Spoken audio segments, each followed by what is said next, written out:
The morning sun slipped through the blinds of Amara Jones's small apartment in Willow Creek, Ohio, a town where pickup trucks rumbled down Main Street and gossip lingered like morning fog. Amara, a 32-year-old black single mother, sat at her worn kitchen table, staring at a rejection email from Apex Tech, the tech firm where she worked as a coder. "We've chosen another candidate for the senior developer role," it read. The words, a gut punch. She'd poured years into Apex Tech, her code flawless, her projects saving millions. Yet, the promotion went to Greg, a less qualified white colleague whose frat boy grin hid his mediocrity. Amara's dark eyes, sharp with intelligence, burned with frustration. She'd overheard Greg's boasts about fitting the company image and their manager, Mr. Carlson, chuckling about her urban background at the coffee machine. The prejudice was subtle, but sharp. Her race and single mother status branded her less than in their eyes, no matter her brilliance. Her daughter, Zoe, 10, bounded in, braids swinging, her smile a burst of light. "Mom, you okay?" she asked, clutching a school drawing.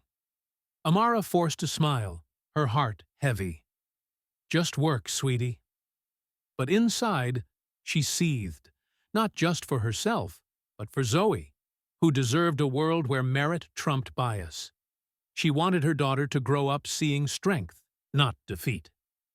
That evening, unpacking boxes from their recent move to a cheaper apartment, Amara found a small wooden box, its floral carvings worn smooth by time. It belonged to her late grandmother, Etta, who'd raised her after her parents died in a car crash. Etta, a fierce woman with a Nigerian accent and unyielding spirit, had taught her to fight injustice with smarts, not fists. The box was labeled, "For Amara, when the time comes." Her breath caught, memories flooding back. Etta's stories of resilience, her calloused hands braiding Amara's hair, her voice warning, "The world won't always see you, but make it feel you." Inside were yellowed letters, a USB drive, and a note in Etta's elegant script. "Use this to right wrongs." Amara's heart raced, a chill running through her. Was this a sign to fight back? She plugged in the USB, her fingers trembling, sensing Etta's strength guiding her toward justice in a town that whispered her name with doubt. Hey, if you are new to this channel, hit that like button and subscribe for more tales of triumph. Drop a comment. Where are you watching from? Your support is appreciated. The laptop's glow lit her cramped apartment, casting shadows on Zoe's drawings taped to the walls. The USB held files from 1995, when Etta worked as a data clerk at Willow Systems, Apex Tech's predecessor. Her brilliance shone in algorithms she'd designed, complex, elegant code that laid the company's foundation. But letters revealed a bitter truth.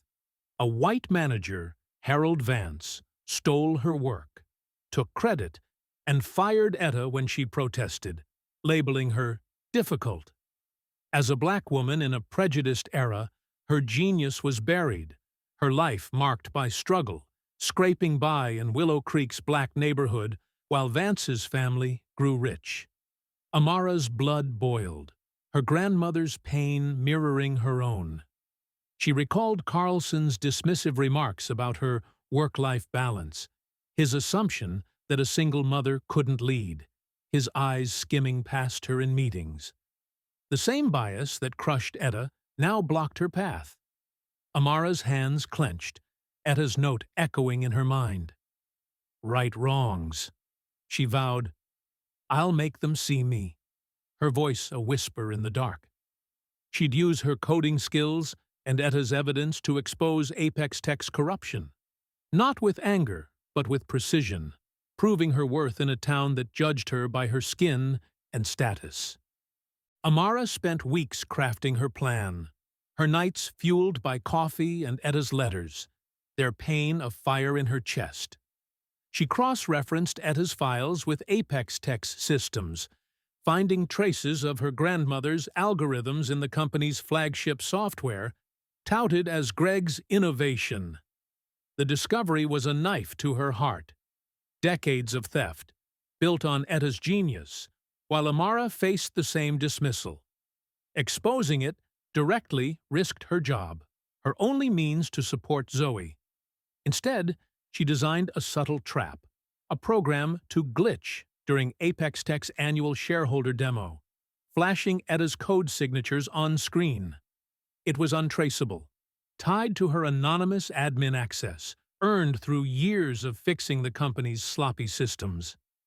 She tested it at home, Zoe asleep in her tiny bedroom, the hum of crickets outside. Guilt gnawed at her.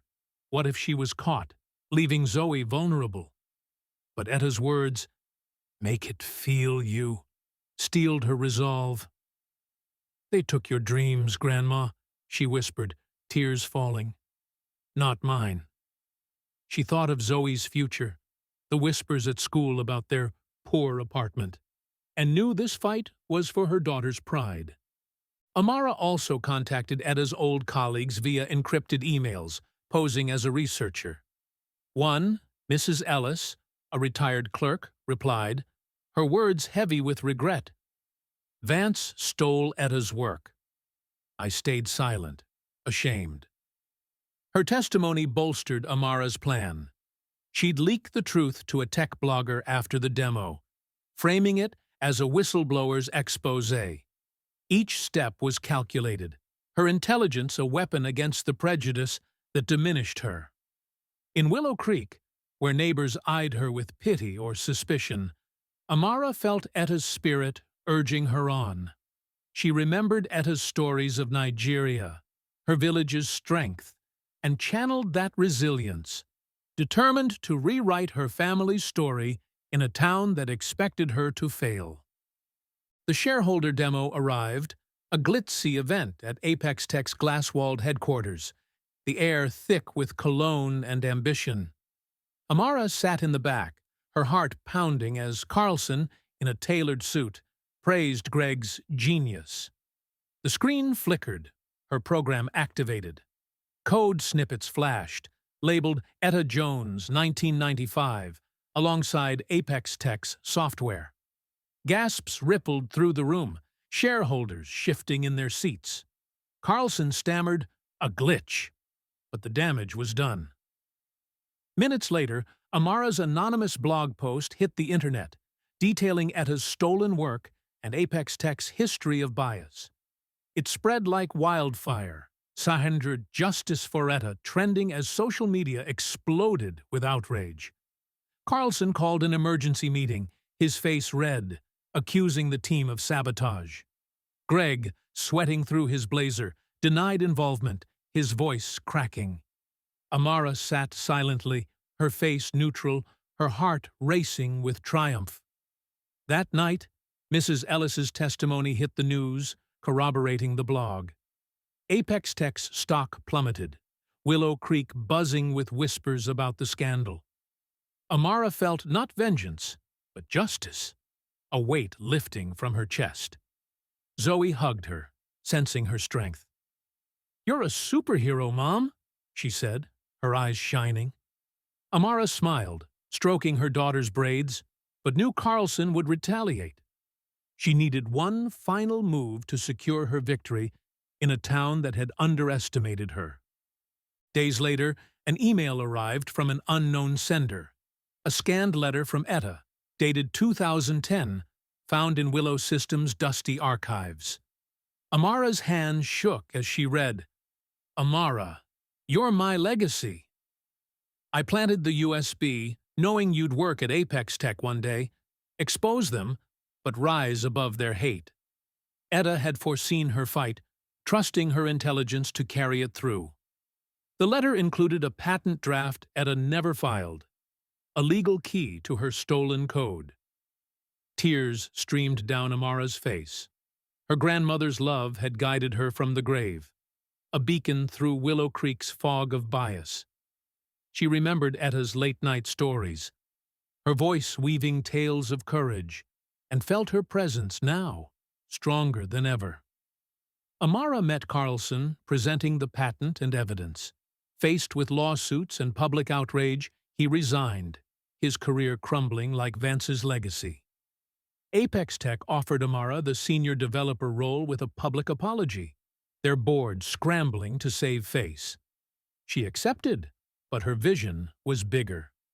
Using Eta's patent, she launched her own tech firm, hiring coders from marginalized communities, giving them the chances Apex Tech denied. At the launch, Zoe beamed, her mother a symbol of resilience in a town that once whispered her name with doubt. Amara placed Eta's wooden box on her desk, its carvings gleaming under office lights, a reminder of love and justice.